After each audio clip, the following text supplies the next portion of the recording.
How does pawn structure impact your Rook Endgame strategy? Imagine you're playing a game of chess and suddenly find yourself in the Rook Endgame. The position on the board is tight, and every move counts. Now, think about how the arrangement of pawns can change everything. Pawn structure is like the foundation of your strategy in these final stages. It shapes how your rook can move, where your king should go, and whether you can push a pawn to promote. First, consider passed pawns. These are pawns with no opposing pawns blocking or able to capture them on their way to promotion. In Rook Endgames, passed pawns are often the main threat because they can become queens if supported properly. Placing your rook behind your passed pawn helps it advance smoothly and controls key squares. It also makes it harder for your opponent to stop the pawn from promoting. Conversely, if your opponent has a passed pawn, positioning your rook behind it can help you slow its progress or even capture it.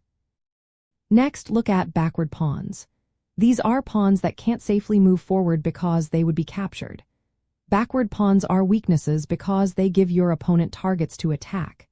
In Rook Endgames, defending backward pawns can force your rook into passive positions, limiting its influence. Keeping your pawn structure solid and avoiding isolated or backward pawns helps maintain flexibility and keeps your rook active. The overall pawn structure also influences rook activity. If pawns are locked or backward, your rook might be confined to defensive roles. But if exchanges open files or create weaknesses, your rook can become more aggressive and control critical lines. The position of pawns also affects king movement.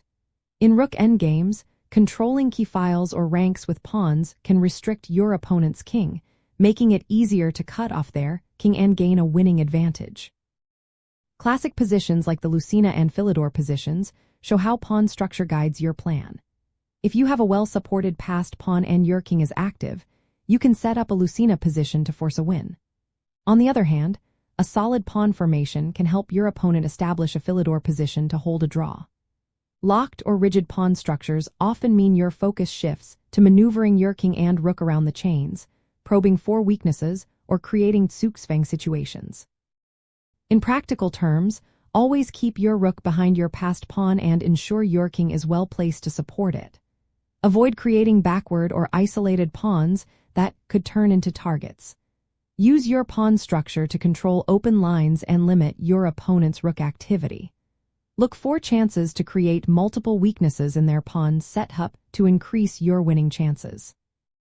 Understanding how pawn formations influence the classic Rook Endgame positions helps you plan your moves better and turn small advantages into victory. Remember, pawn structure is the backbone of your strategy in the final phase of the game.